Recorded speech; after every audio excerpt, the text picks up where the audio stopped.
harusnya meninggalkan dulu Alkitab, meninggalkan dulu Al-Quran. Tidak ada kebencian, tidak ada hujatan dengan logika. Kayak gitu nah kalau aku dulu kan.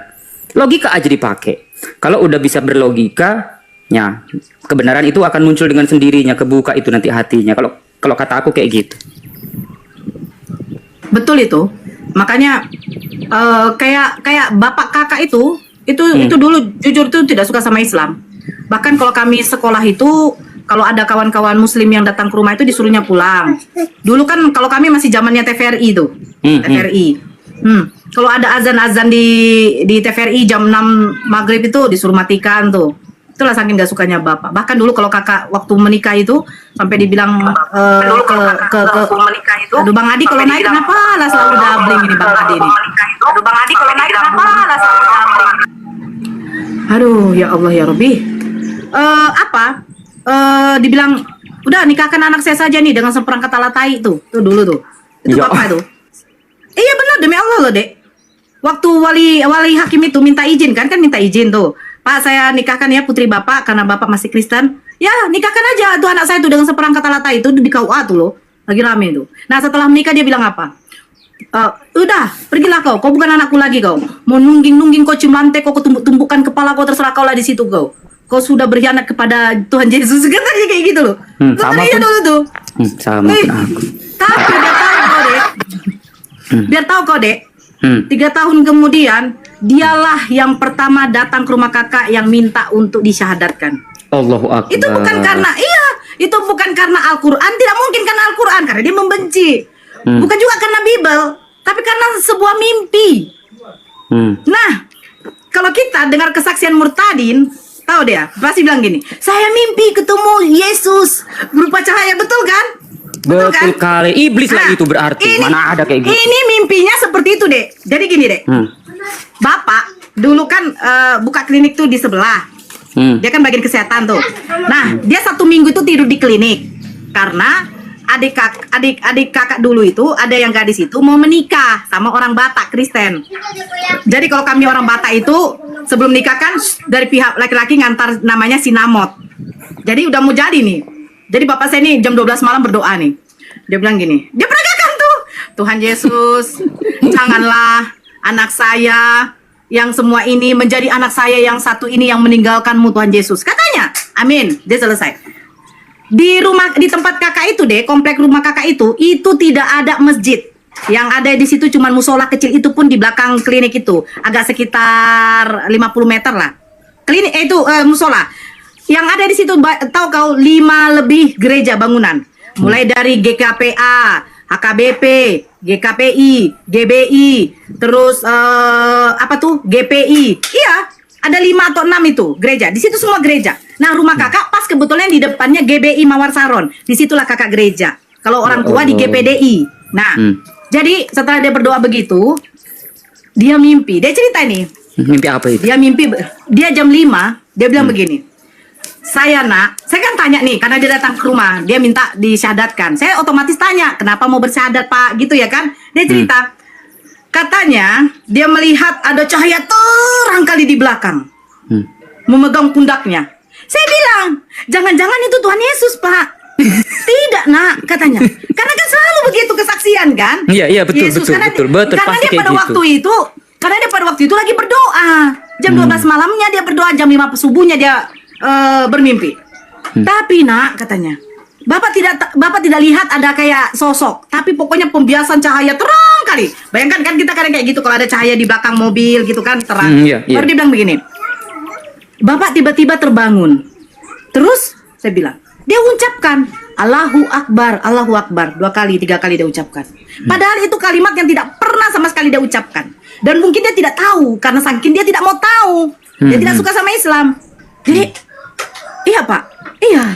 Setelah itu komat di musola itu. Allahu Akbar, Allahu Akbar. Asyhadu an la ilaha illallah. Iya. Tapi karena dia musola kecil, jadi tidak terlalu besar. Jadi ucapkan Allahu Akbar. Dia kan nggak pandai Allah ya kan? Allahu Akbar, Allahu Akbar. Paginya itu tuh hari apa itu?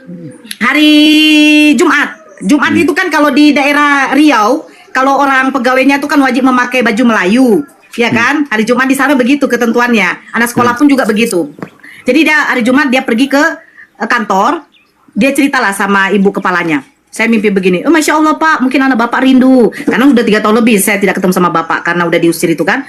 Akhirnya dia datang ke rumah. Nah di situ baru dia bilang, nah ya Pak, apalah. Karena bayangkan aku bertahun-tahun tidak ketemu, apalagi Bapak yang sekeras itu. Bapakku tuh keras sekali loh tuh Jai, ngeri kali itu kalau sama kami. Karena kami nggak ada anak laki-laki, nggak ada anak laki-laki. Jadi ketegasan dia itu semua itu dia apakan ke kami begitu. Kalau masuk tolong langsung di mute dulu karena kami lagi ngomong. Ya, kamu kan bertamu di rumah orang. Nah, barulah dia ngomong situ. Nah, saya mau syahadat. Saya tanya kenapa? Karena ini. Saya sempat berpikir begini kan. Kalau orang memang yang sudah diberikan oleh Allah. Begini ya, semua manusia ini diberikan Allah tuh hidayah sebenarnya. Allah tuh memberikan hidayah. Nah, sekarang tergantung kita. Iya, mau betul. membuka mata hati kita atau tidak. Atau tidak, betul. Karena kalau orang kafir itu kan orang yang menutup dirinya. Bukan Betul, berarti Allah itu tidak memberi hidayah. Enggak, jangan salah. Semua makhluk ciptaan Allah manusia itu diberikan oleh Allah tuh hidayah. Tinggal kita Tergantung dari terima, mau enggak. tinggal kita mau Ya. atau enggak kayak Nah gitu itu, kan. makanya saya bilang orang yang tidak suka sama Islam kok bisa gitu dilembutkan oleh Allah itu hatinya. Contoh satu yang ada salah satu yang mualaf yang kalau di podcastnya si siapa namanya tuh? Siapa kalau ingat itu? Yang botak-botak itu masih muda dia Cina. Siapa itu? Dia mencari kesalahan Rasulullah sampai menghujat Rasulullah akhirnya dia mualaf. Aduh coba tapping siapa itu? Aduh, kemarin masuk di rumah. Cingguantai namanya, Cingguantai. Ustadz Felix itu tak, Ustadz Felix itu. Bukan Ustadz Felix. Satu lagi yang botak-botak itu. Bina Jinggo, Bina Jinggo. Bukan Ustadz Felix. Satu Bina aduh, Jinggo. Bang Adi. Aduh, dubbing kali itu Dubbing suaramu. kali. Aduh Bang Adi kenapa sih dia punya HP kayak begitu? Banting aja dulu Bang Adi. Baru kita buka donasi untuk beli HP ya. Bunda Nora loh, jangan kayak gitu. Enggak, itu biasa. Nah, itu makanya saya bilang Wendy ya. gitu. Kalau bukan Wendy bukan. Wendy ya. Wendy mungkin. Enggak tahu. Oh Steven bukan Steven. Jadi Wendy mungkin. Ya dia masih muda, dia orangnya ganteng, tapi botak sekarang. Pernah di podcastnya Deddy Kobuzer tuh. Jadi orang yang memang betul-betul mualaf itu betul-betul orang yang dipilih. Maksudnya begini. Semua diberikan Allah tuh hidayah. Tapi ketika dia membukanya ini spesial. Gitu loh. Paham ya? Kayak martabak ada martabak spesial kan? Martabak spesial ini kan berarti semuanya dimasukkan ke situ ya kan? Toppingnya. Nah, Allah memberikan hidayah kepada semua makhluknya. Ketika orang itu mau menerima kebenaran dan menyambut hidayah itu spesial tuh bagi Allah. Betul sekali, Bunda. Ini ada yang spesial nih. Makanya kenapa orang mualaf itu diutamakan apanya? Heston di mute dulu. Tengok, orang yang mualaf itu segala dosanya yang dahulu dihapuskan oleh Allah. Dia seperti bayi yang baru lahir. Seperti ibarat kertas yang masih kosong, putih bersih. Tinggal dicatat lagi dengan yang baru. Makanya saya kalau dengar ada orang yang mualaf, apalagi kalau dia tua. Bapak saya ketika sudah mualaf, setelah dia belajar sama ustadz, ceramah-ceramah, itu beliau tahu apa yang dimintanya. Terus saya kadang sampai nangis kalau dengarnya. Maunya ketika saya mengucapkan kalimat syahadat ya nak ya, maunya saya itu langsung dimatikan oleh Allah katanya. Saya bilang, iya. Karena dia gini, dia tahu kalau orang mualaf itu sudah dibersihkan oleh Allah kan, udah diampuni gitu. Jadi ketika dia mualaf, dia minta janganlah lagi hidup gitu loh. Karena nanti dia tahu ketika nanti dia mulai babak baru, mungkin berbuat dosa Allah lagi, akan memberi kan? Allah Ujian akan menguji lagi. dan dia Ujian tidak mampu. lagi. Tapi tidak. Makanya saya bilang, kami itu meminta ya Allah setidaknya matikan kami ini dalam keadaan Islam. Tapi bapak saya meninggal alhamdulillah dalam keadaan Islam, kakak saya meninggal alhamdulillah dalam keadaan Islam. Cuman itu saja yang membuat saya itu berpikir kok tidak terfikir ke sana. Orang yang membenci Islam, masuk Islam, mengucapkan kalimat syahadat, beberapa lama kemudian berapa bulan dia belajar bagaimana istimewanya orang yang mualaf ini. Dia dosanya tuh ibaratnya tidak ada lagi, diampuni oleh Allah, dia mendapatkan kertas yang baru. Dia minta untuk jangan lagi dipanjangkan umurnya. Karena dia takut umurnya itu tidak akan dapat membawa manfaat lagi di dunia. Lebih bagus dimatikan cepat. Tapi ya itulah. Bapak saya masuk umur 48 tahun sebelum beliau pensiun. Sebelum beliau pensiun ya, 48 tahun, meninggal umur 65-an. Itu jarang waktu tuh berapa puluh tahun itu? 48 ke 65. 48 ke 65 itu berapa? Hampir 20 ya? Enggak. 17 Bunda itu. 17, 20. Assalamualaikum Nora. Jai. Waalaikumsalam. 48 ke 65 berapa? 17 Bunda, 17. 17. Nah, bayangkan 17 tahun. 17 tahun dia hanya menikmati masa hidupnya selama dia menjadi seorang muslim. Masya Allah, saya bilang. Kalau aku ya Bunda, semenjak aku jadi muslim bersahadat, setelah aku bacakan dari biblos itu sendiri kan, aku tuh jadi tambah ganteng kurasa, jadi tambah bersih kurasa. Kau dulu jemaat taat kah Bunda ke gereja? Saya ikut penginjilan, Dek. Waktu aku tanya, waktu kau beribadah hari Minggu kau gereja, waktu kau halangan, kau dapat datang bulan, bolehkah kau masuk gereja? Beda, boleh lah. Bahkan megang kitab suci aja boleh kok. Nah makanya, nah kalau kita kan di Islam nggak kayak gitunya. Dan aku itu ya lebih apa itu namanya, lebih deket sama Tuhanku kayak gitu. Kalau sekarang kita kan sholat 5 kali sehari, belum lagi yang sunnah, belum lagi ada banyak aturan. Jadi aku memperagakannya itu sama kayak orang tua ke anaknya. Kau nggak boleh kayak gini, kau nggak boleh kayak gini, kau nggak boleh kayak gini. Itu kan disayangkan artinya kan. Nah di Islam itu kayak gitu aku, banyak kali larangan yang nggak ini. Artinya kita ada kontrol kan sebagai manusia. Karena sejatinya manusia itu kalau tanpa kontrol, kita mau jadi apapun itu boleh kayak gitu. Tapi kalau kita dikontrol, harus berdoa, harus sholat, lebih mendekatkan diri kepada Allah Subhanahu Wa Taala. Jadi kayak ketergantungan sama Allah aku. Kayak gitu. Coba tanya Yoga, pasti kayak gitu juga dia. Apa? Nah, betul.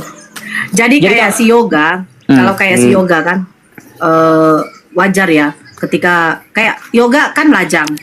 Kakak juga aku pun lajang Islam Bunda. itu, bukan Aku pun maksudnya lajang. waktu masuk Islam itu kan juga kakak tuh kan gadis, belum menikah. Jadi tantangan paling berat itu memang orang tua.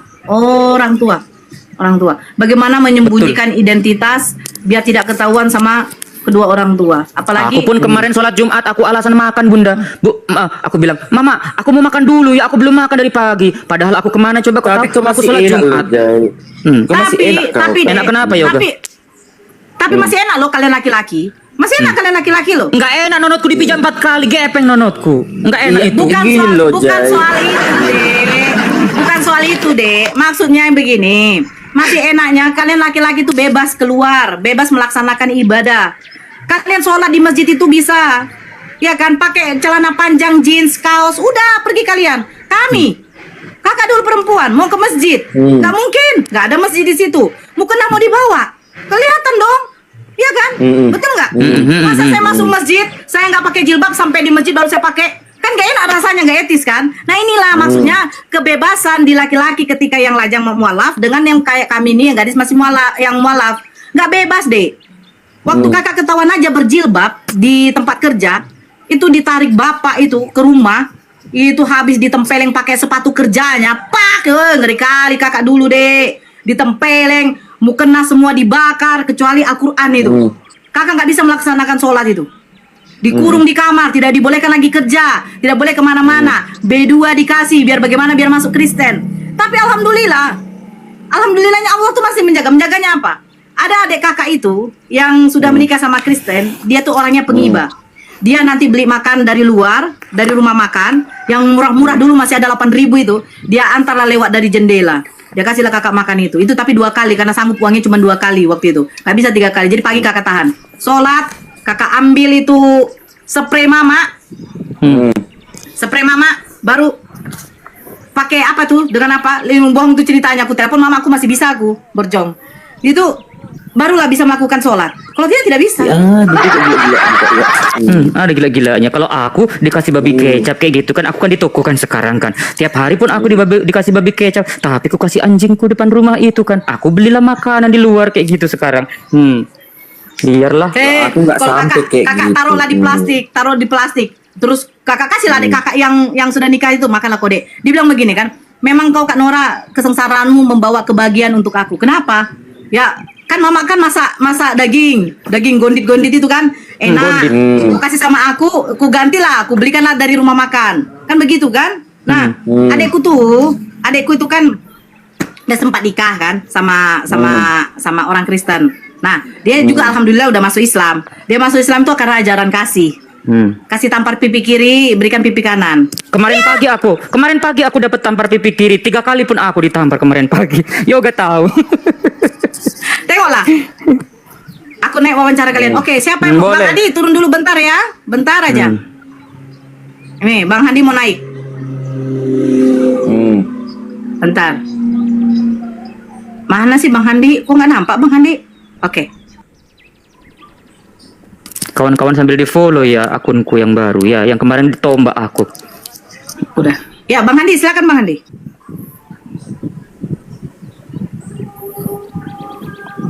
Assalamualaikum Bang Handi. Handi. Ini Bang Handi asli apa enggak sih? Jangan-jangan Asli, ada badaknya itu asli. mana? Kadang ada juga yang palsu itu kan, ada kayak gitu. Aku tengok dulu. Asli kayaknya. Gak tahu. Bang Handi. Ya udah ceritalah kau dulu Kak nanti itu. Cerita dulu Kak Nora, cerita dulu, seru kok, cerita dulu kok. Aku takut kalau Bang ini bukan Bang Handi nanti di report kita loh. Ya udah kau turunkan. Apa lagi? Ah, kan? Kan? Ah, asli, tapi kok nggak bicara? Ya, tapi itulah kakak tuh juga minta sama Jai, Yoga, janganlah berhenti meminta kepada Allah untuk diberikan hidayah kepada keluarganya. Amin, itulah yang ku minta. Amin, amin, amin, amin Iya, ya Allah. benar. Amin, amin, amin. Kayak gini ya Dek ya, pasti pemikiran kita Kau mustahil. tanyalah kami dulu berdua ini kan, kenapa kok kayak gitu? Apa yang membuatmu? Kau wawancara lah kami, gimana keluarga? Tapi Bang Handi katanya yang mau naik ngewawancarai, mana Bang Handi? Nggak ada pun kita yang pelan-pelan suaranya, ngegas semua kita ini ya. Ternyata ya aku Iya, tengok. Handi. yang wawancara lah kami dulu, bukan cerita. Orang tahu Enggak situ lah. aja, kau tersisa loh. Bentar dulu, Ada kayak orang paling tuh. Nah, Bang Handi. Ah, tuh Bang Nah, Handi. udah nih, cek. Nah, Assalamualaikum Bang Handi. Waalaikumsalam warahmatullahi wabarakatuh. Kita beri topik aja ya. Topik kita pada kesempatan kali ini adalah di penghujung akhir tahun Masehi 2024. Bagaimana itu mualaf memulai hidup barunya setelah memeluk Islam. Tidak semudah itu, saya dengar dari tadi ya. Lika-liku laki-laki tidak laku karena sering diliku-likuin kan gitu ya. Bener gak semuanya? Betul. Nah gitu ya. Ya lika-lika kehidupan mualaf. Dari Mbak Nora tadi saya belum sempat live kan sih. Nah ini saya mau live kan sebagai bentuk jejak digital Anda semua ini di tahun 2024 penghujung memasuki 2025 Masehi tapi gitu ya. Itu nanti terdetek di YouTube. Mulai Mbak Nora dulu deh. Mbak Nora ini kan sangat spektakuler nih. Udah terkenal di seluruh dunia. Bahkan di Burundi kemarin itu dicari siapa Nora itu. Itu kira-kira. Presiden Burundi nanyain, Perdana Menteri. Iya, karena kisah hidupnya itu kan terlalu berat kali Kak Nora ini ku tengok kan. Makin terkenal dia semalam itu. Mengenaskan kisah hidupnya kan. Iya. Mengenaskan. Ini yang setelah mualaf ya Bang. Ya sekarang Mbak Nora dulu sebelum dan sesudah kenapa dan kenapa mualaf sesudah dan gimana respon keluarga dan seterusnya begitu. Gantian dulu Mbak Nora dulu baru Mbak Yoga baru Jay. Silakan. Oke. Assalamualaikum warahmatullahi wabarakatuh. Ini jadi kesekian kali lagi ya setelah terakhir saya diwawancarai sama si Jul. Tapi nanti ujungnya saya kena tombak, mudah-mudahan nggak kena tombak. Ya, sebelum saya mengenal Islam, saya ceritakan dulu latar belakang keluarga saya ini. Bapak saya ini adalah seorang ayah yang sangat keras kepada kelima putrinya. Karena kami nggak ada cowok. Kelima putrinya tegas, agak keras. Terus seperti saya bagaimana mau mulut agak lantam, seperti itulah bapak saya. Jadi kami semua satu keluarga ini takut kepada bapak. Bahkan orang ibu saya sendiri aja juga itu kalau sering dimarahin sama bapak saya itu lebih baik dia tuh menangis daripada melawan. Itu karakter ibu saya, begitu lembut. Nah, bapak saya yang keras ini itu jujur itu memang tidak suka yang namanya Islam. Mereka selalu menyebut kalau Islam itu Taliban. Karena Taliban ini katanya selalu suka perang, teroris. Gitu. Itu satu. Kalau soal poligami tidak pernah diapakan mungkin dia. Kami dulu itu kalau mulai dari kami sekolah ya, kami 4 yang bersekolah nih, saudara-saudara saya itu tidak pernah satupun membawa saudara Islam itu, kawan kami yang Islam itu ke rumah. Jangankan yang Islam tidak berjilbab, jangankan yang berjilbab, yang tidak berjilbab aja, kalau dibawa dia selalu suruh pulang. Bahkan makanya saya cerita, bahkan kalau ada azan-azan di TV dulu, TVRI ya, karena saya masuk Islamnya kan tahun 2003, masih jadul. Itu selalu disuruh matikan itu, suara setan itu, matikan itu. Nah, begitu.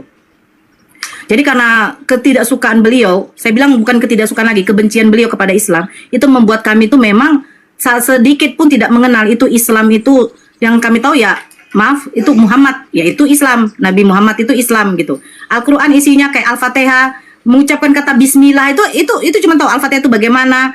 Kalau sekarang orang udah tahu gitu ya kan, membilangkan Alhamdulillah, orang udah tahu. Kami itu demi Allah saya tidak tahu itu, karena memang tidak pernah ada ucapan-ucapan kayak begitu di dalam rumah. Nah, jadi kemustahilan bagi kami itu untuk masuk Islam. Saya juga jujur demi Allah saya tidak menyangka. Saya itu akhirnya berpindah keyakinan dari yang keluarga notabene-nya tidak suka sama Islam. Kan begitu.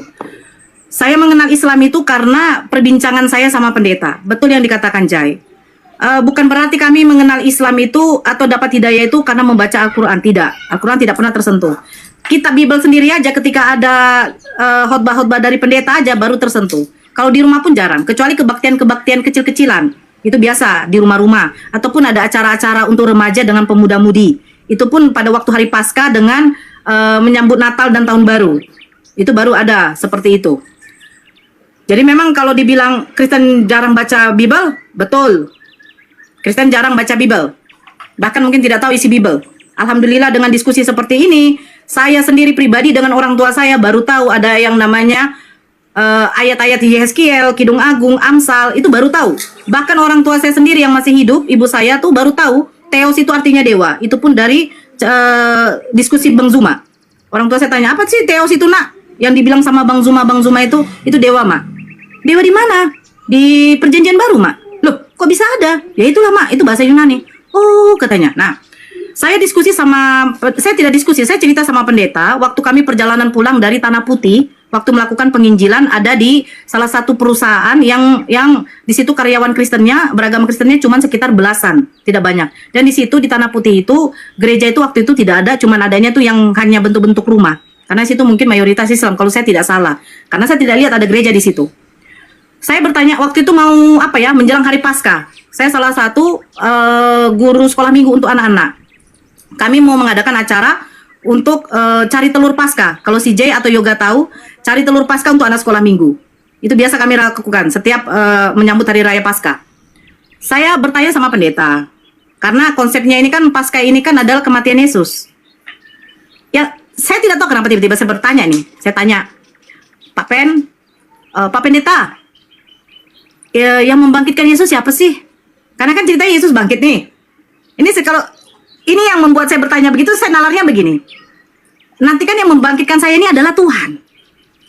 Nah, Allah Bapa ini kan Tuhan. Yesus Tuhan, Roh Kudus Tuhan, 3 pribadi 1 hakikat. Karismatik itu kan tuntung. Yang membangkitkan Yesus itu siapa? Ya Allah Bapa lah. Nah, di situ mulai Allah Bapa yang membangkitkan. Berarti ada Tuhan membangkitkan Tuhan.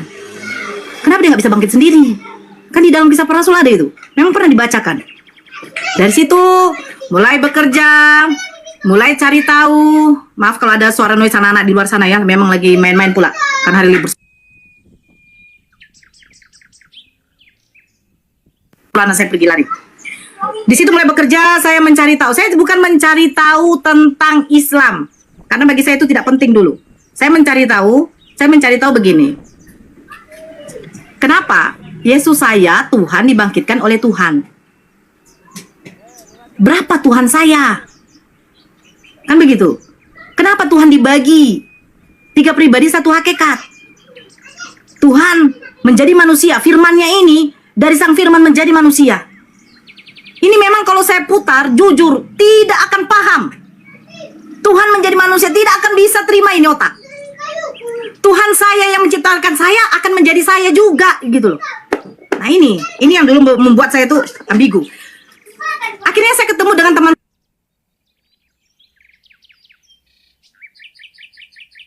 Yakin dulu anak saya itu. Akhirnya saya ketemu sama teman saya yang Islam. Yang sebenarnya saya jarang berkomunikasi sama dia karena memang bapak saya itu karena udah terbiasa kami jarang berkomunikasi sama kawan-kawan yang beragama Islam. Saya ketemu sama dia di tempat kerja. Saya tanya memang, saya beranikan nanya. Ada nggak sih cerita Yesus di dalam kitab kalian? Tanya. Dia jawab, ada. Tapi kalian kan Tuhan. Kalau kami Nabi Isa, katanya. Oh, kenapa beda? Loh, itu kan menurut bahasa. Kalau bahasa Arabnya itu Nabi Isa. Kalian pakai bahasa apa? Blek, di situ satu poin yang membuat saya itu seperti kayak dihantam, pam. Bahasa kalian apa? Saya pikir, jujur dulu ya, demi Allah saya tidak tahu bahasa yang ada di terjemahan dari kitab suci ini adalah bahasa Yunani, saya nggak tahu. Karena yang saya punya itu bahasa Indonesia, di sebelahnya bahasa Inggris. Ini tidak pernah dibuat bahasa Yunani di sini. Kalau di bahasa kami Nabi Isa, bahasa kitab suci Alkitab kamu apa? Oi, saya di situ menjadi PR sama saya. Tapi PR itu tidak pernah saya tanyakan kepada pendeta. Karena apa? Saya tidak mau ribet. Ini sebenarnya kita tidak mau ribet. Ya udah, apa yang tercatat di sini ya udah selesai gitu loh. Tapi itu membuat saya itu meronta-ronta terus perasaan saya. Tidak enak lagi yang mau ke gereja hari Minggu. Kegiatan-kegiatan gereja pun sudah aku agak kurangin. Fokus pergi ke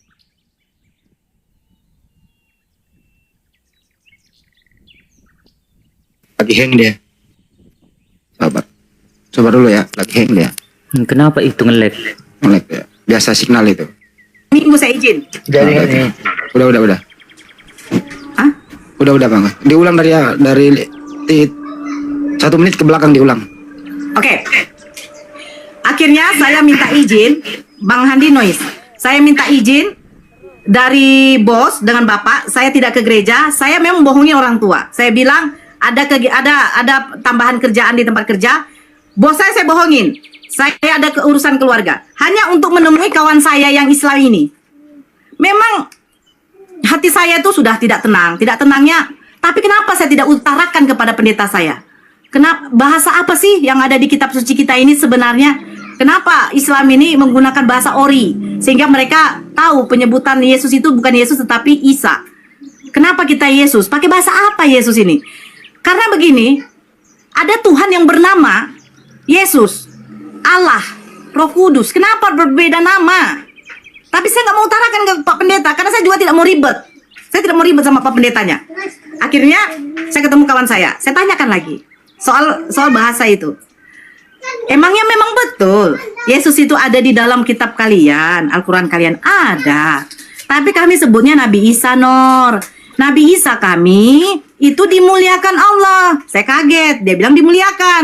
Apa dimuliakannya? Saya bilang, Nabi Isa kami itu tidak disalib. Bukannya Tuhan kamu disalib?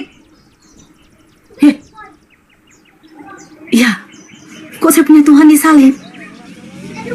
1 poin lagi. Sudah. Ini sudah tidak iya lagi. Maksudnya, Nabi Isa kami kan gak disalib. Diangkat oleh Allah ke langit. Katanya. Untuk apa disalib? Katanya. Kan hina itu. Aduh. Saya punya Tuhan yang terhina. Disalib. Bahkan kita nonton film-film Yesus. Sebelum waktu dia ditangkap, dia diludah. Saya menangis nonton film Tuhan Yesus itu. Ya Tuhan Yesus, kenapa kau diludah? Dicambuk, didorong-dorong.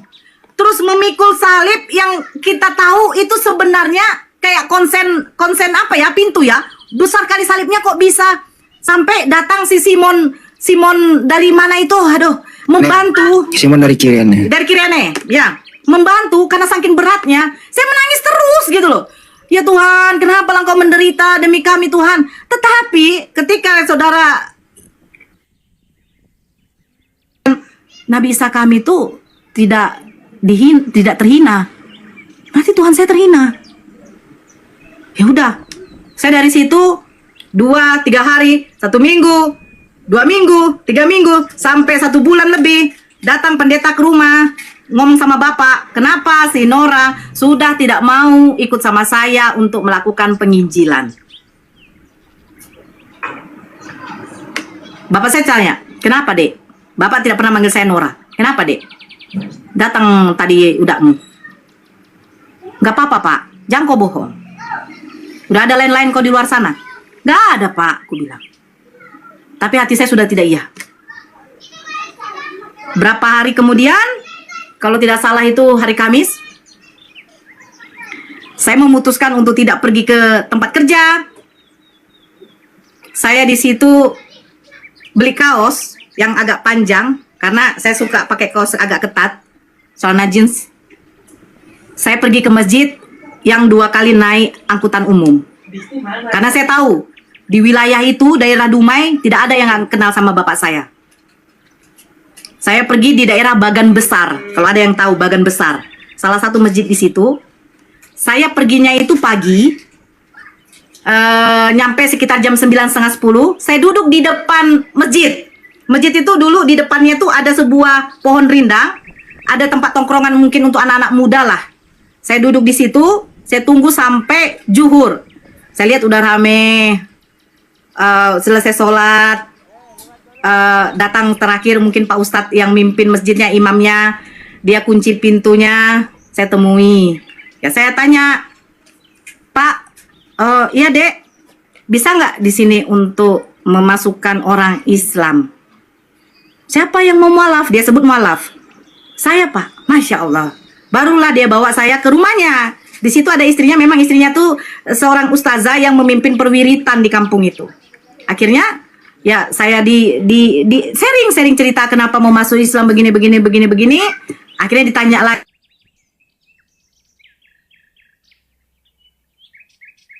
Kenal orang-orang, maksudnya saudara-saudara muslim itu nggak tahu saya. Berarti memang dari hati, ya. Akhirnya saya dibelikan baju seperti gamis. Saya kira itu bukan gamis, saya bilang tuh kayak daster. Karena saya nggak tahu gamis. Dibelikan mukena, pokoknya seperangkat alat sholat lah.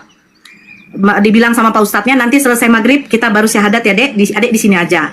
Saya dikasih makan sama beliau, selesai maghrib, baru saya di situ mengucapkan kalimat syahadat. Baru saya pulang ke rumah. Gitu Bang Handi. Kalau awal mulanya masuk. Siapa nama Ustadz itu, Ustazah itu? Kalau bisa Pak, kalau ada di depan di dalam room ini, apa Ada yang nggak? ingin Anda ucapkan? Waktu saya terakhir udah meninggal beliau karena ada penyakit. Ustadznya memang udah tua, udah meninggal beliau. Kalau nama Dua-duanya? istrinya saya ingat, nggak istrinya saya ingat, namanya istrinya tuh seorang mualaf, orang Maluku, istrinya orang Maluku, namanya Ustazah Fadilah. Nama istrinya Beliau masih hidup Ustazah ya? Fadilah. Beliau masih hidup ya? Beliau masih hidup. Masih di Tapi Bukit sudah Tenas, pikun. Bang Andi, di Bukit Ya, Tenas Masya tinggal Allah. sekarang. Benar Nora? Nah, kalau beliau ada di sini, Iya, kenal. Oh, Pak Ega salah Ya, satu yang saya kenal. orang Dumai, saya ngajar di pesantren Baitur Rahman Bagan Besar. Sempat saya ngajar 3 tahun. Nah itu Pak Ega juga tahu dulu tempat gereja saya ya Pak Ega ya, Ya. di Karena- depan itu GBI Mawar Saron, anaknya Ya. namanya si siapa itu, Marga Aritonang bukan? Ya, karena gini Bang Andi, saudara dari Bunda Aritonang ini namanya Budi Ape, itu anggota saya. Boleh tanya Bunda Aritonang. Ya Allah. Silakan tanya. Benar sekali. Jadi saya kalau dibilang berbohong silakan, Pak Ega tahu orangnya. Nah itu, jadi setelah itu saya lanjut lagi Bang Handi. satu dulu, kalau ada Ustaz Padilla ada di sini di room ini atau di luar sana mungkin beliau mendengarkan. Beliau udah pikun. Ya, udah apa yang ingin Anda ada ucapkan kayak- kepada beliau di penghujung tahun ini, silakan. Mungkin anak-anak beliau ya, mungkin yang dari luar kota sana, mungkin ada yang lihat ataupun sepupunya, anak bawaan, karena Ustadz Fadila itu setahu saya dulu dia janda, tapi Kristen. Saya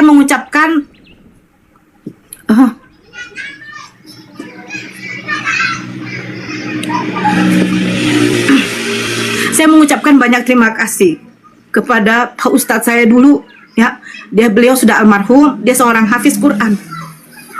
Dengan ibu ustazanya yang sudah membimbing saya untuk mengucapkan kalimat syahadat. Masya Allah, beliau tuh ketika beliau tahu saya itu dapat perlakuan tidak baik dari keluarga, dari orang tua, beliau yang selalu memantau saya, mengirimkan orang untuk melihat bagaimana kondisi saya, dan beliau juga yang mencari cara bagaimana saya biar bisa terlepas dari, saya bilang intimidasi ya, dari intimidasi keluarga saya yang ingin membawa saya tuh sebenarnya murtad lagi, sampai memberikan makan B2 terus, ya kan?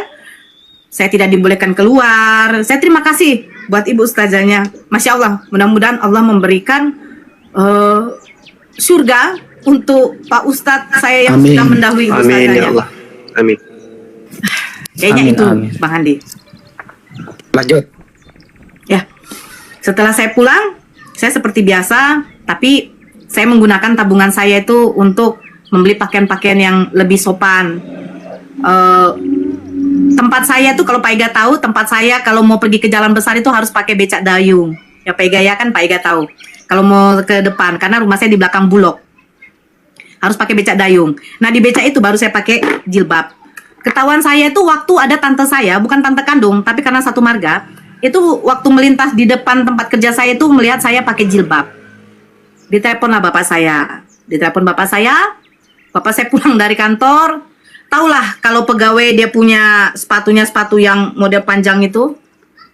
Saya ingat sampai di rumah tuh tidak ada kata-kata lagi. Saya dipaksa tarik masuk, jilbab saya memang sudah ditarik, dibuka, dibawa masuk ke rumah itu sepatunya tuh diambil. Pertama kali tuh yang dia tampar saya tuh ini, Pak. Memang situ waktu itu lebam. Bayangkan mungkin saking marahnya dia, wajar. Ditampar, saya dipukul lagi badan saya, didorong lagi, sampai mama saya nangis, sampai mama saya bilang begini, mau kau bunuh anakmu itu, mau kau bunuh anakmu itu. Bapak saya jujur, sampai ambil, saya nggak usah bilang apanya ya, sampai ambil kayak celur itu yang di belakang rumah, yang biasa untuk parang lah, yang untuk cincang B2 itu. Bagus ku potong kepala kau itu ya, menggunakan bahasa binatang lah. Babi kau katanya. Saya diam aja nangis situ. Makanya kalau dibilang masuk Islam itu enak tuh enggak loh. Ngeri. Ya saya mendapatkan perlakuan kayak begitu. Saya merasa di situ kok kayak saya ini kayak laki-laki dibuat, maksudnya pukulan orang tua ini nggak mikir ini anak gadismu yang kau pukul gitu. Makanya sampai bapak saya tuh nangis tuh, mau kau bunuh anakmu ini, mau kau bunuh anakmu ini, begitu loh. Ya, bagus ku bunuh dia, buat malu aja dia ini. Si pakai bahasa binatang lah lagi. Akhirnya nggak bisa lagi kau kerja. Coba bongkar lemarinya tuh. Dibongkar.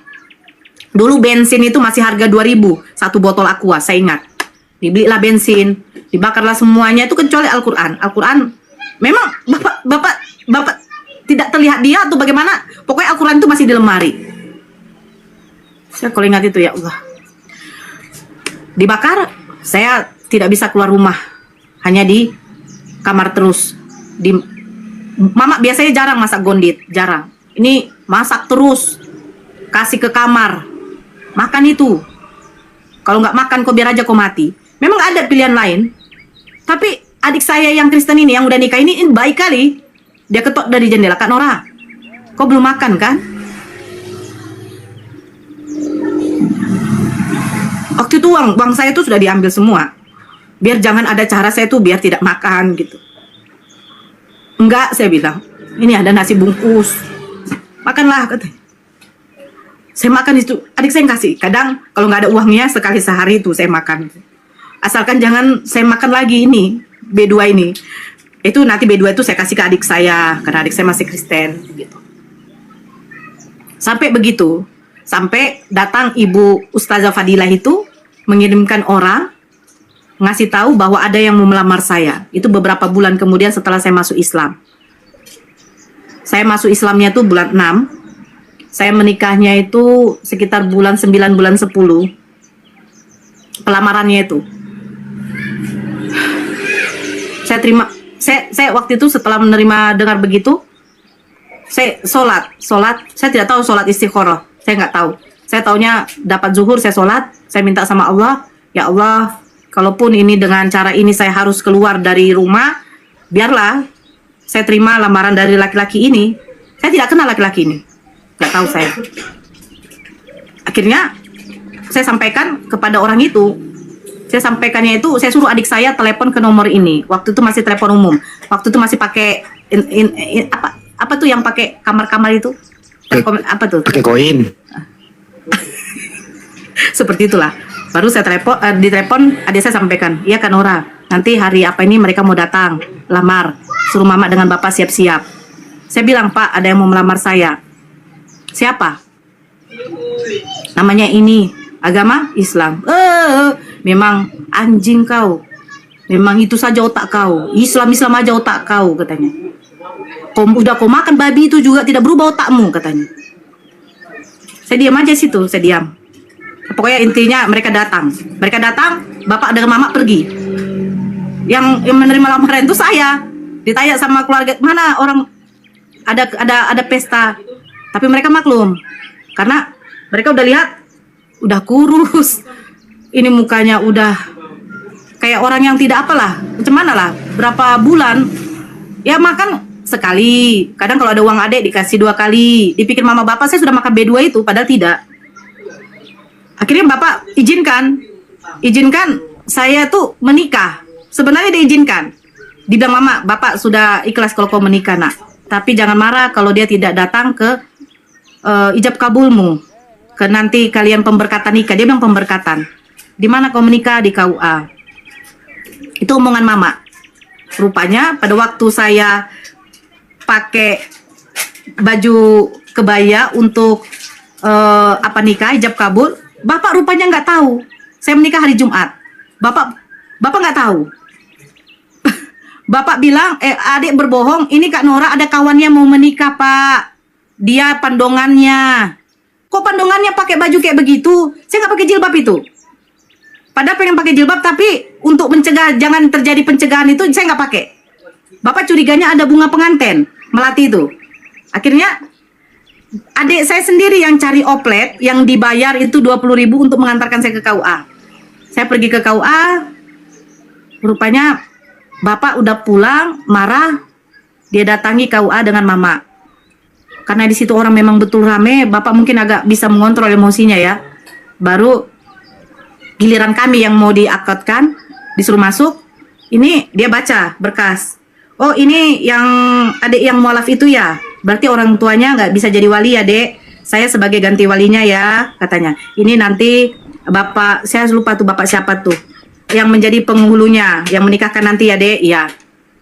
Berarti orang tuanya nggak datang ya dek? Itu pertanyaannya. Saya bilang nggak datang, rupanya bapak udah di pintu. Saya orang tuanya. Masuk. Wali hakimnya minta izin. Pak, saya wali hakim, minta izin untuk menikahkan putri bapak. Karena bapak masih Kristen, bapak tidak bisa menjadi wali. Ya udah, nikahkan aja anak saya itu dengan seperangkat alat taib, katanya. Dari situ memang nangis. Setelah hijab kabul. Seperangkat apa diulang? Seperangkat alat tai, Lanjut. katanya. Saya situ setelah hijab kabul, otomatis saya sungkeman. Itu bapak nggak mau. Mama yang nangis. Karena bapak tuh udah bilang kalau memang dia sudah memilih untuk apa, berarti dia bukan anak kita lagi. Dia harus jangan lagi dia temui kita. Kau ingat ya mak ya, kau jangan lagi temui anak ini bukan anak kita lagi. Kau ingat itu. Mama tuh orangnya penurut sama bapak. Akhirnya pas saya giliran mau sungkeman sama bapak tidak terima.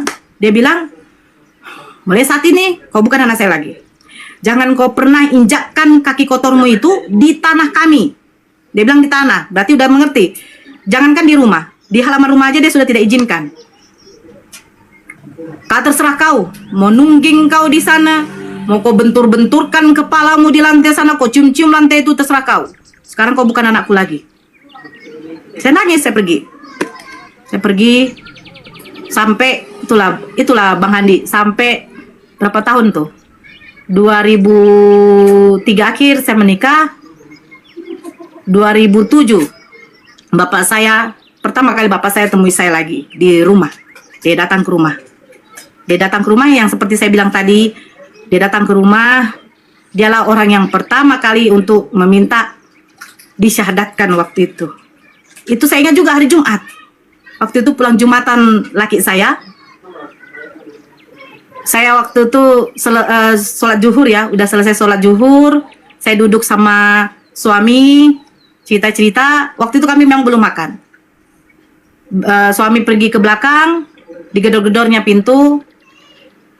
Saya waktu itu belum buka ini, saya belum buka. Karena suami waktu itu baru pulang, saya cerita. Saya rencanakan mau siapkan makan ini. Saya pergi ke dapur, saya dengar ada suara ketukan. Dek, katanya. Daniel. Dek, katanya. Saya tidak dengar kata deknya, cuman ketokan. Dek, katanya. Yang memanggil saya itu dek itu cuman 2 orang. Satu suami saya, satu ayah saya, bapak saya. Dek, saya tuh begini. Ini suara yang tidak pernah saya dengar. Sudah berapa lama ya? Saya lari. Mana tahu itu memang mungkin pendengar saya mungkin sangat rindunya ya sama orang tua. Saya buka pintu, saya lihat, ya Allah, ternyata bapak saya gitu loh.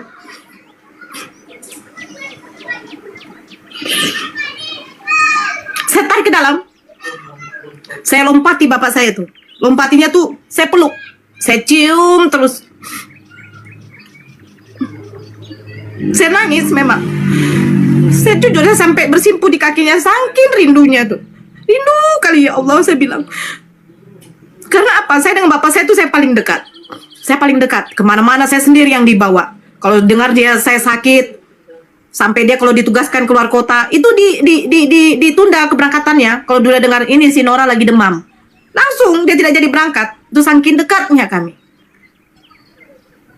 Saya bilang, wih Pak, Bapak apa kabar? Saya bilang, sehat nak. Saya bawa duduk, Bapak belum ganti pakaian kantor. Dari kantor ya Pak? Iya. Udah makan Bapak? Belum katanya. Bang, beli makanan, beli sop buntut entah apa kesukaan Bapak, beli. Ini laki pergi beli, duduk makan. Setelah makan, saya makan itu cuman berapa suap. Saya hanya memandang bapak saya. Bapak saya sudah agak kurus. Bapak saya itu sebenarnya gemuk. Bapak udah kurus, saya bilang. Kenapa Bapak kurus? Gak ada nak, katanya. Bapak rindu ya? Iya. Saya bilang saya juga rindu. Anak saya itu sudah lahir, dipeluklah cucunya dulu ya kan. Otomatis saya akan tanya nih, Pak, kenapa Bapak kesini? Bapak ada masalah? Saya bilang, enggak nak. Bapak baik-baik aja dengan mama kan? Iya nak. Oh mungkin Bapak rindu ya sama saya? Ya rindulah. Kan kau ini kan baru hasianku katanya. Boru hasian itu artinya boru kesayangan. Anak perempuan kesayangan. Kau kan boru hasianku katanya. Saya peluk lagi itu. Saya tanya lagi, Bapak kesini mau ngapain? Otomatis saya tanya lagi. Dia diam, baru dia ngomong. Nak katanya, iya Pak, Bapak mau masuk Islam katanya. Masya Allah Pak, saya bilang, Bapak kenapa mau masuk Islam? Bapak ada masalah keuangan, kerjaan, tidak nak. Bapak memang mau masuk Islam katanya. Ya Allah saya bilang, apakah ini jawaban doa saya selama ini? Ketika saya minta sama Allah, ketika Ibu Fadilah itu Ibu Fadilah ngomong, ketika anaknya udah Islam, orang tuanya masih Kristen, kamu mendoakan pun orang tuamu, itu udah susah. Karena orang kafir itu tempatnya di neraka jahanam. Saya membayangkan neraka jahanam, api saja disentuh kita kepanasan, apalagi neraka. Terus orang tua saya, semua keluarga saya itu akan saya lihat di neraka, saya tidak gitu loh. Saya bilang, bagaimana caranya biar orang tua saya ini tidak masuk neraka? Nora berdoa terus, minta sama Allah agar orang tua Nora, keluarga Nora itu mendapat hidayah dari Allah, katanya. Saya waktu itu berpikir sampai kapan gitu loh. Bayangkan kita 1 tahun saja, 2 tahun tidak dijawab doa, mungkin ya udahlah, mungkin Allah belum kasih apa gitu. Jadi agak dikurangi. Saya tidak, saya meminta ya Allah. Saya tidak pun kau kasih pun harta dunia. Orang tua saya saja. Keluarga saya saja.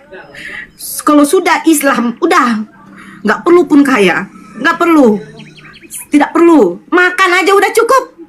Saya dapat tempat tinggal, rumah kecil pun bobrok pun saya sudah cukup. Asalkan orang tua saya saja ya Allah, saya minta kepada Allah. Datang Bapak meminta orang yang paling tidak suka dengan Islam, yang mengatakan seperangkat alat tai, kau nungging-nungging. Tapi dari mulutnya lah yang pertama, dia membilangkan, nak saya mau masuk Islam, syahadatkanlah Bapak nak, katanya. Saya bilang karena apa? Karena dia bermimpi. Saya tadi sudah cerita, dia bermimpi katanya jam 5 subuh, ada yang menepuk punggungnya, ada cahaya terang. Saya sampai bilang, itu mungkin Tuhan Yesus, Pak. Tidak, Nak. Karena pada waktu saya bangun, saya mengucapkan, Allahu Akbar, katanya. Kalimat yang tidak pernah mau dia ucapkan, tapi dia harus ucapkan. Itu waktu subuh. Karena setelah itu dia terbangun, ada komat di musola di belakang rumah, komat kecil. Setelah itu dia ketemui sama ibu kepala, dia ngomong, Pak, Bapak datang aja ke rumah Nora. Mungkin Nora udah rindu, Pak. Nora udah rindu, kiriman doa mungkin. Baru setelah itu dia udah mantapkan untuk masuk Islam. Saya kasih sama ada Pak Ustadz yang di dekat rumah kami. Cerita siapa Yesus, siapa Nabi Isa. Karena sudah jam 4 sore waktu itu, Pak Ustadznya mau pergi ke masjid. Ini Ustadz dekat rumah kami ya, bukan tempat saya mualaf, itu jauh. Saya di Dumai, Ustadz itu di Bagan Besar. Tapi ini yang dekat rumah kami, di komplek rumah kami. Jam 4 dia datang ke rumah, dia ngomong, ternyata Yesus itu ada juga di Al-Quran. Nah, saya dengan Bapak itu barulah kami berdua yang tahu ada nama Yesus atau Nabi Isa di dalam cerita tentang Yesus itu, ternyata ada juga di dalam Al-Quran. Cuman bedanya, dia bilang juga, cuman bedanya Nabi Isa di dalam Al-Quran itu, Dek, katanya, itu tidak disalibkan. Katanya tidak terhina. Karena kalau salib itu artinya itu hina. Sementara Tuhan kita kok terhina ya, Dek, katanya. Jadi gimana, Pak? Bapak udah mantap? Iya. Bapak mau syahadat? Iya. Saya suruh suami beli baju koko, beli celana, beli pecinya, beli seperangkat alat sholat juga. Saya telepon ibu kepalanya, Bu, Bapak alhamdulillah mau masuk Islam. Masya Allah, Nora. Amalan apa yang kau buat, Dek? Katanya. Nggak ada, Bu. Jam 5:30 ibu jemput, suruh supir jemput. Bapak syahadatnya di masjid Pertamina ya, di komplek ya Nora, Bukit Datu, kalau ada yang tahu. Jadi di sana aja, Bu, di sana. Saya tanya sama Pak Ustadznya, nggak apa-apa, nggak apa-apa. Pak Ustadznya alhamdulillah hadir juga, karena Masya Allah dia bilang, ada anak yang mualaf, bapaknya ikut, katanya. Masjid Al-Muhajirin, Bunda.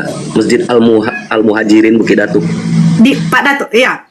Yang besar itu, yang cuma satu itu ya Pak Ega ya. Iya, ya. Ya. Akhirnya Bapak selesai Isa, baru mengucapkan kalimat syahadat. Selesai Bapak ucapkan kalimat syahadat, masih ngobrol-ngobrol sama orang di situ, kami semua Masya Allah, kami mendapatkan hadiah. Ngasih baju, Bapak dikasih ini, kasih itu, Masya Allah semuanya. Baik, saudara-saudara itu.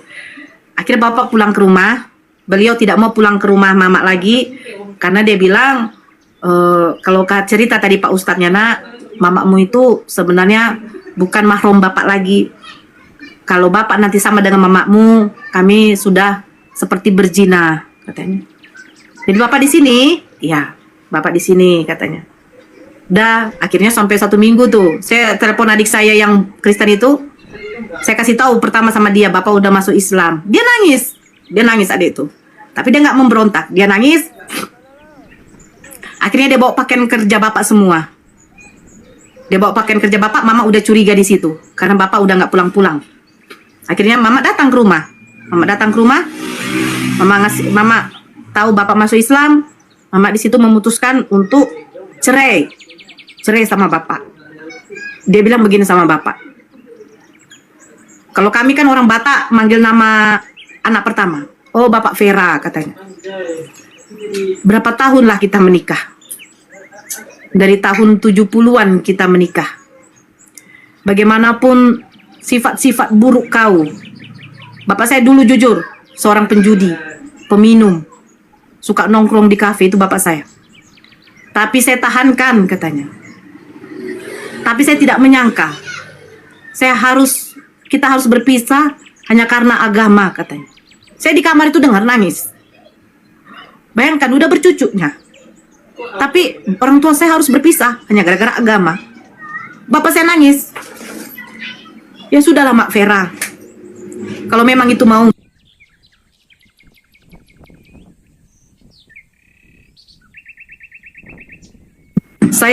Kalau memang itu mau Mak Vera, katanya. Saya terima. Katanya. Tapi saya sudah tidak bisa merubah keputusan saya. Saya tetap agama Islam. Ikut borumu ini Islam, katanya.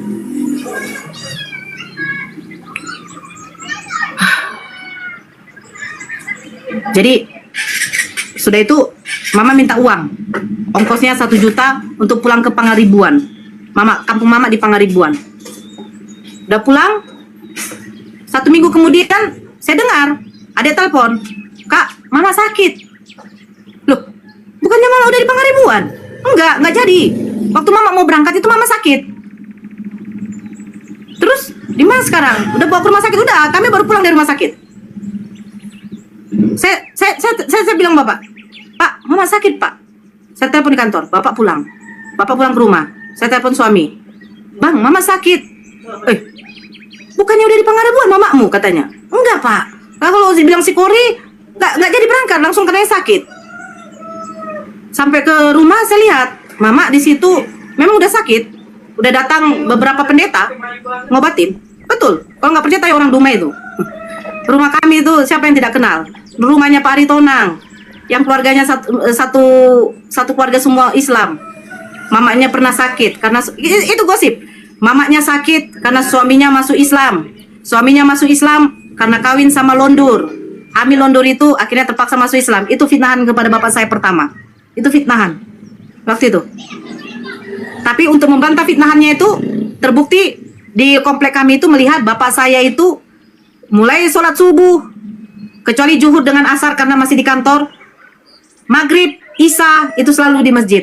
Pulang dari isya dia di rumah baca buku. Itu saja kerjaan bapak saya. Terbantah fitnahan mereka mengatakan bapak saya mengawini londur, makanya masuk Islam. Mama saya ditinggalkan, akhirnya mama saya drop. Baru saya datang ke rumah. Karena adik saya cerita tadi, adik saya itu sebenarnya sudah mau menikah, yang nomor 4, gadis, sama orang Batak, marga Gultom, dia Kristen, orang komplek itu juga di air bersih. Dia mau menikah. Nah setelah itu saya lihat mama saya tuh udah kurus sekali, ya Allah, udah pucat. Dia ngomong pun juga udah nggak apa ya, mungkin karena udah tidak ada tenaga, nggak makan. Minum pun enggak, jadi dari impus lah makanannya. Terus saya peluk nih mama saya peluk mama saya nangis kan. Saya bilang, "Mak, kenapa begini, Mak?" Dia saya lihat dia cuma air matanya turun terus. "Mak," aku bilang, "kenapa begini, Mak?" Nggak ada responnya. Saya minta izin sama adik saya yang nomor 4. Gara-gara bapak saya sudah mualaf, batal pernikahannya. Itu membuat dia tuh mengamuk besar sama saya. Gara-gara kau binatang, bapak masuk Islam, mama sakit, dia pun batal nikah. Tapi dia nggak ngomong batal nikahnya. Saya terima makian adik saya tuh. Terus saya minta izin ke adik saya, "Dek, izinkan kakak untuk obati mama." Mungkin sebenarnya mama ini sakit bukan sakit medis. Sakit itu mungkin ya tertekan batin. Kerinduan dia juga kepada suaminya. Karena bertahun-tahun nggak pernah dia pisah sama bapak itu. Bapak tugas luar kota, kadang mama ikut.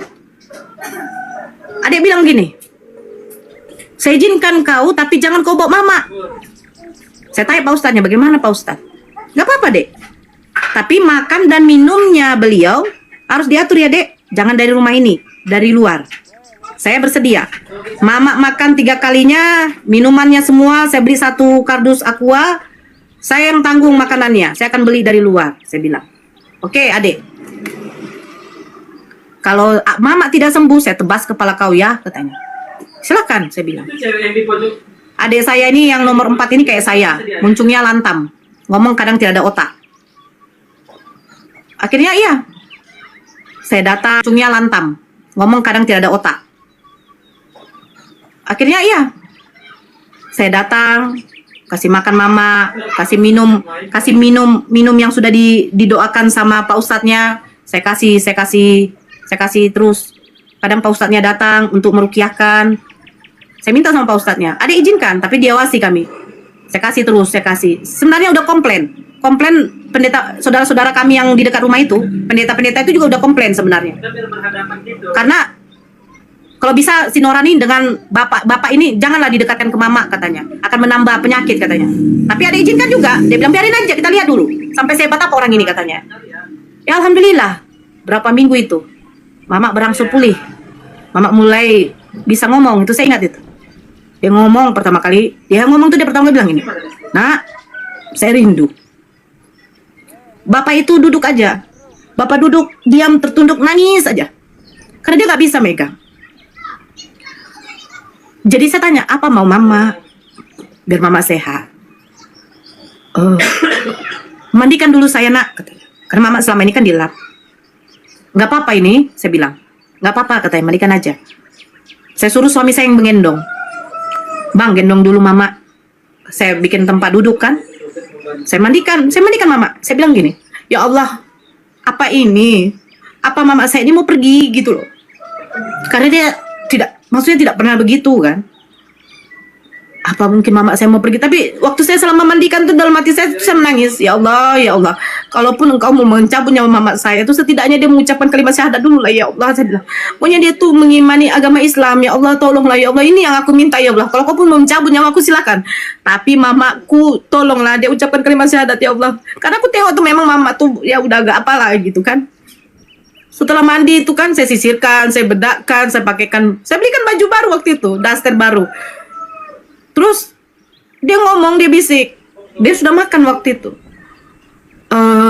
Apalagi mak, saya bilang, saya dekatkan itu ke telinganya sambil sepeluk. Apalagi mak, dia nangis. Saya sampai berpikir begini, janganlah sampai ini kalimat terakhirnya. Saya minta ya Allah, jangan kalimat terakhirnya, saya mohon. Jangan kalimat terakhir ini ya Allah, saya minta. Rupanya Allah tuh berkehendak lain. Dia bisikan, dia bilang, nak, mama mau masuk Islam katanya. Ya Allah, saya bilang. Saya sampai bilang, ya Allah, nikmat apa lagi yang kau berikan kepadaku ini ya Allah, saya bilang. Waktu didengar bapak pun juga, bapak itu nangis sujud syukur dia. Sujud syukur. Saya telepon Pak Ustadznya yang ngobati mama. Datang, Pak Ustadz, mama mau masuk Islam. Ya, nggak apa-apa deh, kita sadatkan di sini. Kalau mama nanti udah sehat, kita sadatkan lagi di masjid untuk keluarkan sertifikat, katanya kan. Akhirnya saya lari ke musola yang di dekat rumah bapak itu. Saya pinjam, saya gedor itu. Waktu itu Pak imamnya tuh entah lagi ngapain, saya cerita ini. Masya Allah nak, sampai dia datang itu. Bapak yang biasa imam di musola itu, dia datang tuh dengan istrinya, nangis mereka. Dipinjamkan mukena, dicarikan mukena yang baru. Saya padahal mintanya tuh di mukena yang di musola itu, dicarikan yang bagus, yang masih bersih sama ibu yang punya yang di musola itu, istrinya itu dipakaikan, baru mama mengucapkan kalimat syahadat. Di situ saya lihat adik saya yang keras ini kan, yang masih Kristen ini, saya lihat itu adik saya tuh menangis saja tuh. Terus setelah mama mengucapkan kalimat syahadat, ada saya nangis, yang dibilang kalau nggak sembuh nanti kutebas kepalamu, itu katanya, yang tidak jadi nikah. Apa? Dia langsung lari, dia dekati bapak, diciumnya kaki bapak. Pak, mungkin saya anakmu yang paling durhaka, karena waktu bapak masuk Islam itu kan dia membabi anjingkan bapakku, sampai dia bilang maunya kalian dua ini kutebas habis itu. Itu ku ingat kali itu omongan adik saya tuh. Dia cium kaki bapak, dia peluk bapak juga peluk dia. Saya minta maaf ya pak, katanya. Nggak apa-apa nak. Langsung dia bilang, Kak Nora, saya minta maaf. Dia peluk saya, dia cium kaki saya. Ya udah dek, Kak Nora katanya, apa? Saya juga mau masuk Islam katanya. Saya bilang, ya Allah.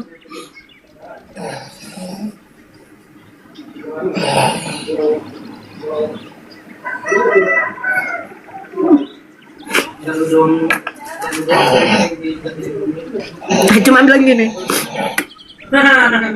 ya Allah, kalau engkau mau matikan kami ini, matikan aja sekarang.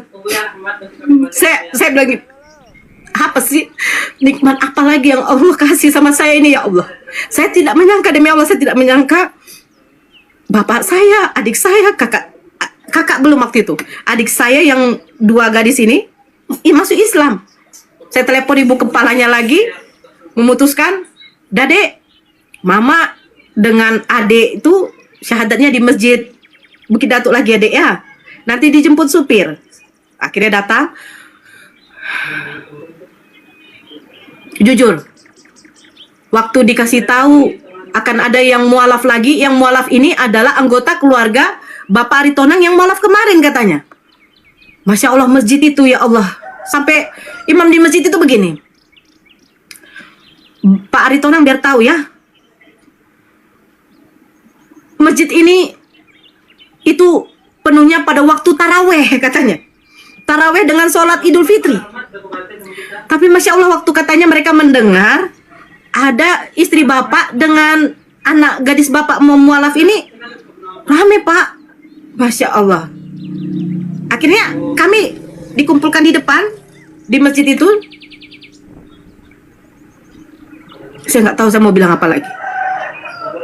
Ya Allah, sampai ditanya, Dek, katanya sama saya, amalan apa Dek yang kau buat sehingga asbab dari kau ini anggota keluargamu loh, bapakmu, mamamu masuk Islam. Saya bilang saya hanya minta kepada Allah. Saya tidak diberikan harta pun, tidak usah pun saya punya rumah megah, mobil, tidak masalah ya Allah. Tapi jangan mama saya, orang tua saya ini di nerakamu. Jangan ya Allah, saya bilang. Jujur, di masjid itu laki-lakinya pun mendengarkan kesaksian ini sebenarnya menangis semua. Sampai akhirnya kami harus pindah dari situ karena memang orang-orang di situ memang sudah tidak suka sama kami. Saya ingat itu jam 2 malam kalau nggak salah tuh. Bapak yang cerita. Karena saya kan tidak tinggal sama bapak. Rumahnya dilempar kacanya. Pecah. Besoknya bapak langsung hubungi kawannya siapa yang mau beli rumahnya terserah. Dijual dengan harga 35 juta. Dengan tanah seluas itu. 35 juta. Yang pasti lakulah katanya. Bapak karena dulu penjudi. Dia punya utang. Yang ada di kantongnya tinggal 15 juta. Sisanya bayar utang judinya dulu. Dia jual rumahnya, dia carilah rumah kontrakan yang kecil. Yang kecil, saya juga kaget. Karena saya nggak tahu. Saya kalau tahu itu, saya tidak akan biarkan orang tua saya tuh tinggal di rumah yang kecil. Karena anggota keluarga masih ada berapa lagi. Tapi dia nggak mikirkan itu. Bagaimana biar dia tuh jauh dari lingkungan itu. Dapat dia rumah, tinggal dia di situ. Karena banyak yang mau ngasih hadiah kepada bapak dengan mama, ditelepon saya sama ibunya, ibu kepala. Dek, mana bapak dengan mama? Ibu tadi ke rumah kok nggak ada? Katanya orang itu udah pindah. Oh ya Bu, saya nggak tahu Bu, saya bilang. Saya telepon adik. Kor, di mana bapak? Adik nangis. Tahu kau kak? Ini adik saya ya, adik saya yang udah nikah ini. Jarak cuma satu rumah. Mereka tetanggaan. Dia cerita semua. Ngeri kali lah omongan di sini. Bapak dikatakan begini-begini, mama dikatakan begini. Udahlah, nggak apa-apa. Di mana orang itu pindah? Di sini Kak Nur katanya. Saya datang ke sana, saya nangis memang. Kenapa Pak? Janganlah nak, jangan kau jadi beban katanya. Kami kan masih ada uang.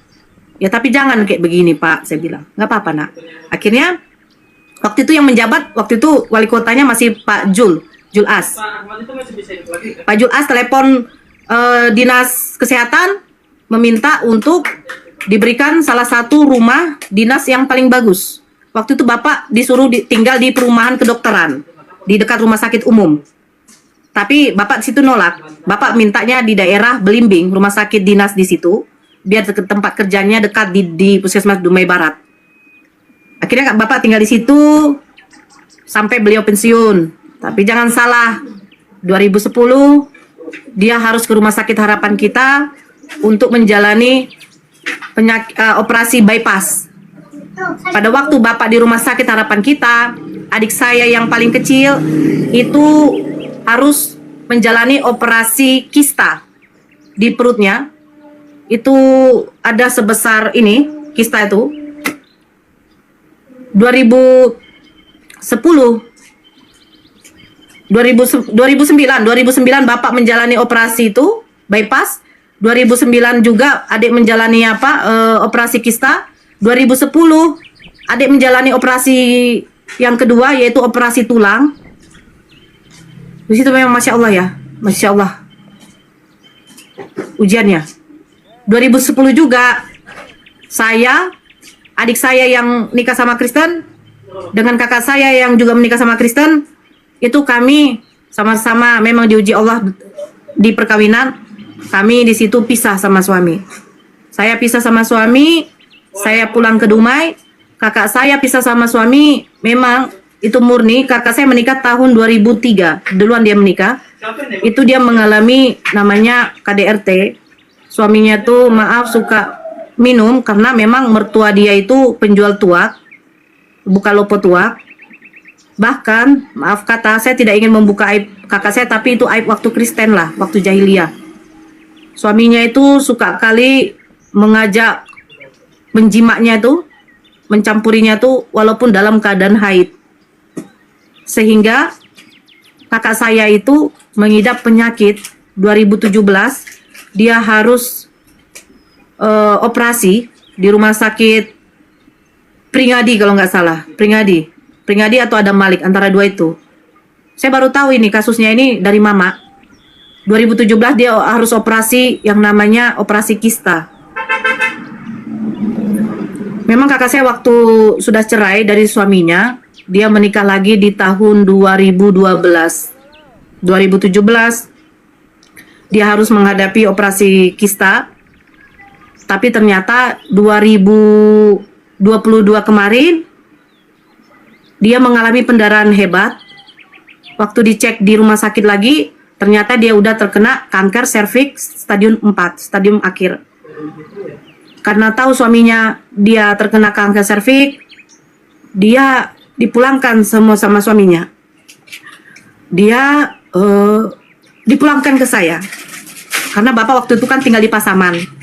Saya waktu itu masih dekat dengan kakak saya, walaupun beda cuma 1 jam 2 jam. Kakak dibawa ke rumah saya, alasan suaminya biar dia cari duit untuk ngobati kakak saya. Saya terima waktu itu. Berapa bulan kakak saya tinggal sama saya, berapa bulan itu juga mulai Bang Ipar saya ngantar, itu tidak pernah dia ngasih uang sesen pun untuk biaya perobatan kakak saya. Biar lebih murah, saya urus BPJS beliau yang sudah nunggak dari tahun 2017. Walaupun waktu itu memang jujur, ekonomi saya pun juga waktu itu dalam keadaan sulit, tapi Allah Maha Baik. Allah Maha Baik. Mungkin karena lelah ya, kakak saya sudah lelah melihat keadaan saya seperti ini juga. Bolak-balik kami masuk rumah sakit yang sebenarnya kalau kata dokter sudah harus dioperasi dan dikemo di rumah sakit Adam Malik. Saya sampai bilang sama kakak, saya akan berusaha bagaimanapun untuk biaya pengobatanmu kak, asalkan kau berangkat. Kakak waktu itu sudah bilang, gak usah lagi dek, karena dia udah tahu itu udah stadium akhir. Terus suaminya udah tidak sama dia lagi kan. Saya telepon itu abang ipar itu, bagaimana nih bang, kok 3 kali kau, setidaknya nggak ku minta uangmu, kau temani aja lah kakak untuk berobat ke Adam Malik. Siapa yang ngurus dia? Iya dek, datang aku. Nunggu sampai 1 minggu 2 minggu gak datang. Sementara kakak ini udah pendarahan terus. Dia udah kurus, udah pucat, udah putih. Cuman lah darah yang keluar terus ya. Saya telepon bapak di Pasaman. Gimana pak? Bapak bilang, bawa aja lah ke sini nak. Biar kita obati obat kampung, obat herbal. Saya kirim, saya panggil mobil, saya bawa kakak ke sana. Ya memang Allah berkehendak lain ya. Allah berkehendak lain. Saya ingat tanggal 26 September subuh, mama telepon saya bahwa kakak tuh sudah pergi.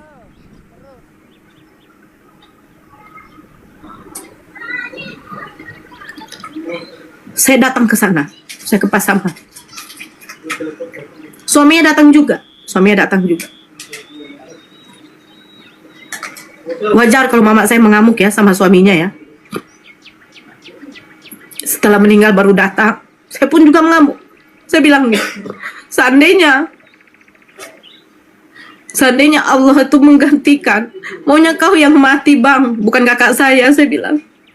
Tapi memang mungkin karena Allah lebih sayang ya, sayang sama kakak gitu loh. Mungkin udah capek dia. Kanker serviks gitu. Ya Allah, saya kalau lihat itu, dia tiap malam tuh nggak bisa tidur, mengeluh, sakit punggungku dek, sakit katanya. Dia udah capek. Saya sempat sampai berdoa tuh sampai gini. Ya Allah, kalau memang tidak ada jalan lain, jangan kau memberikan sakit ini kepada kakak saya. Mungkin ya dengan cara itu Allah cabut nyawanya daripada capek lelah kan begitu. Hari Senin tuh kakak dikebumikan, dikubur. Hari Jumatnya itu bapak drop. Hari Jumatnya bapak drop. Saya ingat itu selesai sholat maghrib, dia minta makan sama mama. Mama masak bubur. Hanya jelang 1 minggu itu loh, Senin ke Jumat, nggak sampai 1 minggu. Mama suapkan bapak. Saya sudah lihat lah bapak ini udah lain. Yang disuapkan mama itu keluar dari mulutnya terus. Di situ saya sudah lihat sudah tidak iya lagi nih. Asma dia udah kambuh terus, sesaknya udah makin kuat. Di rumah memang ada tabung oksigen. Tabung oksigen ini udah nggak mempan. Saya bilang, ayo pak, kita ke rumah sakit. Dia geleng kepala aja. Pak, ayolah ke rumah sakit. Dia tunjuk ke bawah, dia pakai sarung. Karena waktu itu dia baru selesai sholat maghrib. Dia tunjuk ke bawah. Bapak mau pipis? Saya bilang. Iya, dia bilang. Saya ambil pispot. Jujur, saya tidak ada lagi kayak, mungkin itu orang tua saya, nggak ada lagi rasa malu. Saya buka sarung beliau, saya apakan maaf kata ke kelaminnya. Memang tidak mau kencing dia, tidak mau buang air kecil dia.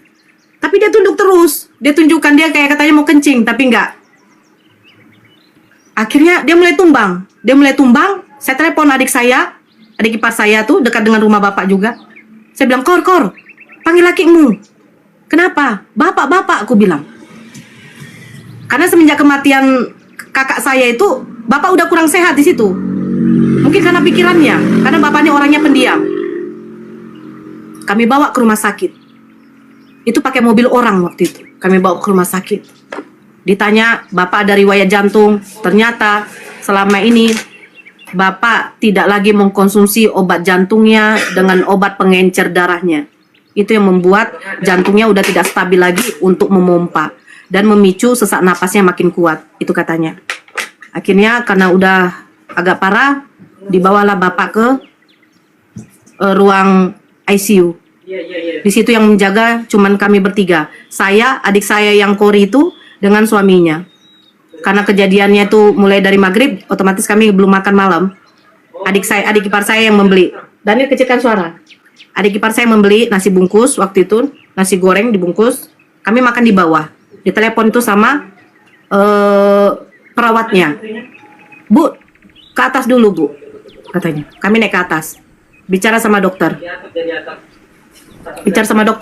Dokter bilang, Bu, mana ibunya? Ini anaknya ya? Iya.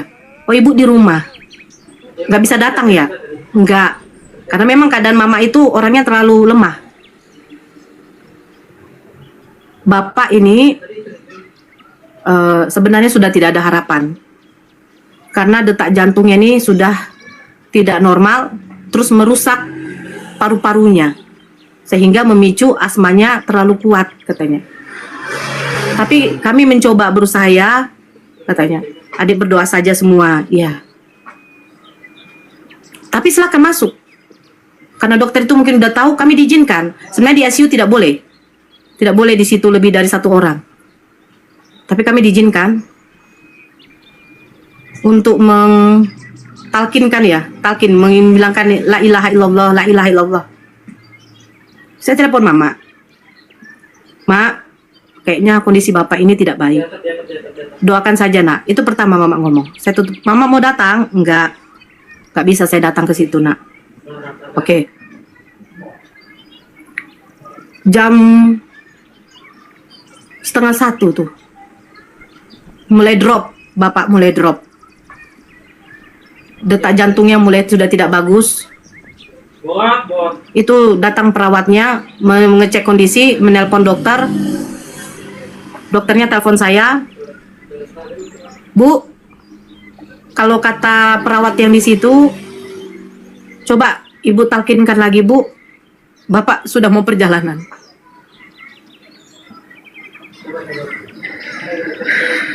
Saya telepon Mama, Mak, saya bilang,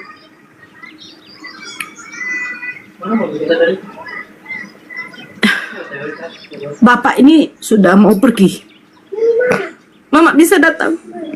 Enggak, Nak.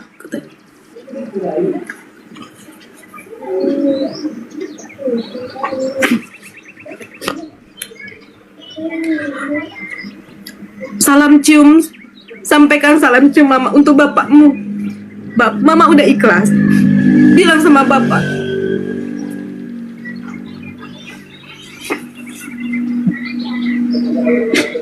Sampaikan sama Bapak, selamat jalan ya.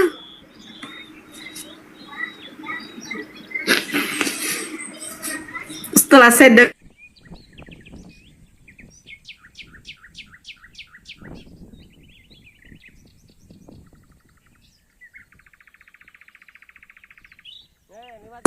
saya bilang terima amal ibadah Bapak di. Terus saya cium lagi. Ini ciuman dari adik-adik ya Pak. Ini ciuman dari cucu-cucu Bapak, saya bilang. Saya talkinkan lagi. La ilaha illallah, saya bilang. La ilaha illallah. Tidak begitu lama, Bapak kejang. Datang dokter dengan perawatnya, itu memompa. Jam 1:30 pas. 1:30 pas. Dokter bilang Bapak udah pergi. Saya di situ jujur saya tidak mengeluarkan air mata.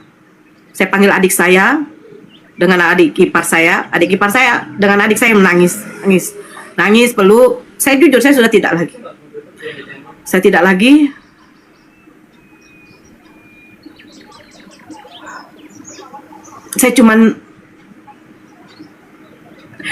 Saya cuman apa ya, berdoa kepada Allah.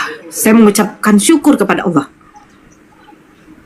Saya yang pertama membawa bapak saya, membimbing bapak saya untuk mengucapkan kalimat syahadat. Ya, saya juga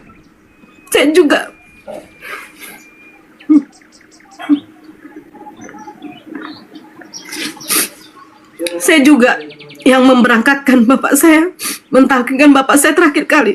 Saya dengan bapak saya yang di kamar itu. Sampai bapak saya pergi, sayalah anaknya. Nah, kayak saya bilang, nikmat apa lagi yang mau saya dustakan yang diberikan oleh Allah?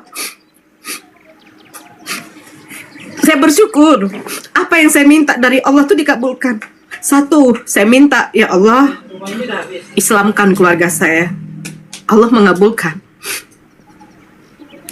Saya sempat berpikir, ya Allah, seandainya ada apa-apa dengan keluarga saya, mungkin saya tidak akan dapat mayat bapak saya bilang, ataupun mayat ibu saya. Allah berkehendak lain. Saya juga yang memberangkatkan bapak dengan ucapan kalimat la ilaha illallah. Makanya saya bilang, nikmat apa lagi sih yang Allah tidak berikan kepada saya? Apa yang mau saya dustakan? Inilah yang saya dapat. Jadi apa yang mau saya bilang? Ya Allah, kenapa begini? Kenapa hidup saya begini? Kenapa? Saya tidak mikirkan. Alhamdulillah, keluarga saya sudah Islam semua. Atas omongan orang-orang yang mengatakan katanya bapak saya Islam karena berlondur, mengawini perempuan londur, sampai sekarang. Mama saya tetap istri satu-satunya beliau, sampai beliau meninggal pun. Jadi betul surat Ar-Rahman itu. Nikmat apa lagi yang kau dustakan? Tak ada. Inilah indahnya Islam. Makanya jangan ragu-ragu dengan kekuatan doa. Apalagi tahajud. Jangan ragu. Kayaknya itu aja Bang Andi. mewek aku. Oke, makasih Mbak Nora ya.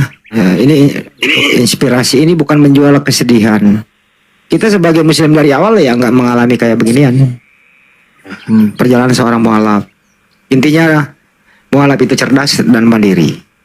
Tapi kalau kisah bagaimana liku-liku orang yang pertama kali tidak menyukai memeluk Islam, bapaknya sendiri yang pertama kali memeluk Islam dan seterusnya gitu ya. Nah ini inspirasi buat kita semua.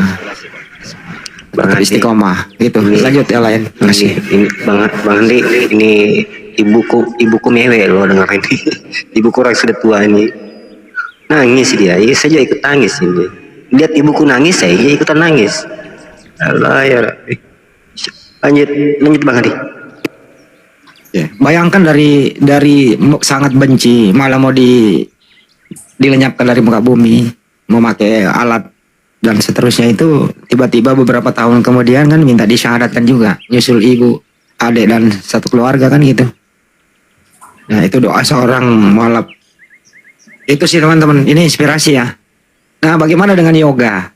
Yoga gimana kabarmu sekarang, Dek? Ya alhamdulillah sehat aku Bang. Biarlah aku on cam dulu ya. Biar Ya, silakan. ceritanya. Udah nggak takut lagi on cam. Jangan takut. Ya. Ya Kak Nora ya. Meskipun Masya Allah, kisahmu gagahnya. iya, kisahmu itu sepanjang mengelilingi planet Pluto gitu kan, tapi itulah kisahmu yang udah kau lewati kan Kak ya.